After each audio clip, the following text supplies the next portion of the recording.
यहाँ पर हमको इसकी वैल्यू फाइंड आउट करनी है, जो कि हम इसका डायरेक्टली स्क्वायर करके भी निकाल सकते हैं, लेकिन हमसे बोला है कि आइडेंटिटी का यूज़ करके निकालो। तो उसके लिए 8.9 को हम लिख सकते हैं 8 प्लस 0.9, या फिर हम इसको 9 माइनस 0.1 भी लिख सकते हैं। यहाँ पर 0.9 है और यहाँ पर है 0.1। अब 0.9 की कैलकुलेशन हमारी बड़ी होगी 0.1 के कंपैरिजन में। तो इस कैलकुलेशन को कम रखने के लिए मैं इसको 9 माइनस 0.1 लेके सॉल्व कर लेती हूँ। तो यहाँ पे 8.9 को हम लिख रहे हैं 9 माइनस 0.1।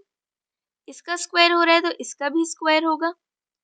अब हम देखते हैं कि हम यहाँ पे कौन सी आइडेंटिटी यूज कर सकते हैं। यहाँ पे ये दोनों टर्म्स है जो कि हो रहे हैं आपस में सब्ट्रैक्ट, यानी कि a और b जो कि आपस में सब्ट्रैक्ट हो रहे हैं और इनका हो रहा है होल स्क्वायर।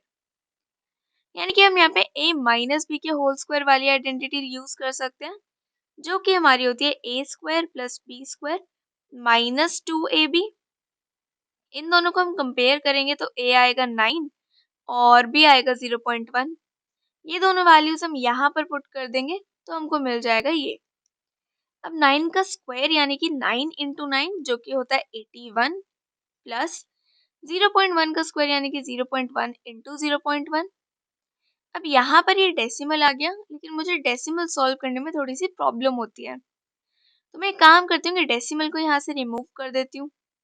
यहाँ से डेसिमल हटाएंगे तो अपॉन में 10 आएगा, यहाँ पर भी 10, तो ये हो गया 1/10 इंटू 1/10। 1 इंटू 1 होता है 1 और 10 इंटू 10 हो जाएगा 100, यानी कि ये आ गया 1/100 माइनस, यहाँ से भी डेसिमल रिमूव कर देंगे तो ये भी 1/10 हो जाएगा। अब 2 9 हमारा होता है 18 इंटू 1/10 है, तो 18 इंटू 1 यानी कि 18 अपॉन में 10 ही आएगा, यानी कि आ जाएगा इसके इक्वल। अब यहाँ पे ये दोनों फ्रैक्शन में है लेकिन ये नहीं है। इसको सॉल्व करने के लिए हमको इन तीनों का डिनोमिनेटर सेम करना पड़ेगा। अब यहाँ पर 100 सबसे बड़ा है तो मैं इन तीनों का डिनोमिनेटर 100 के इक्वल कर देती हूँ। 81 के डिनोमिनेटर को 100 करने के लिए हम इसको 100 से डिवाइड कर देते हैं। डिवाइड किया तो मल्टीप्लाई भी करना पड़ेगा, plus 1/100 as it is minus यहाँ पे 18/10। इसका डिनोमिनेटर 100 करने के लिए इसको 10 से मल्टीप्लाई करते हैं, नीचे क्या है तो ऊपर भी मल्टीप्लाई करना पड़ेगा।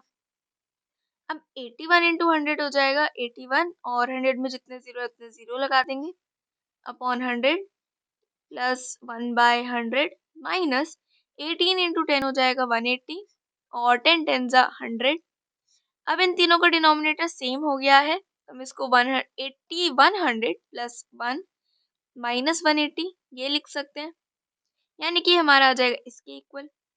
अब 8100 प्लस 1 यानी 8101।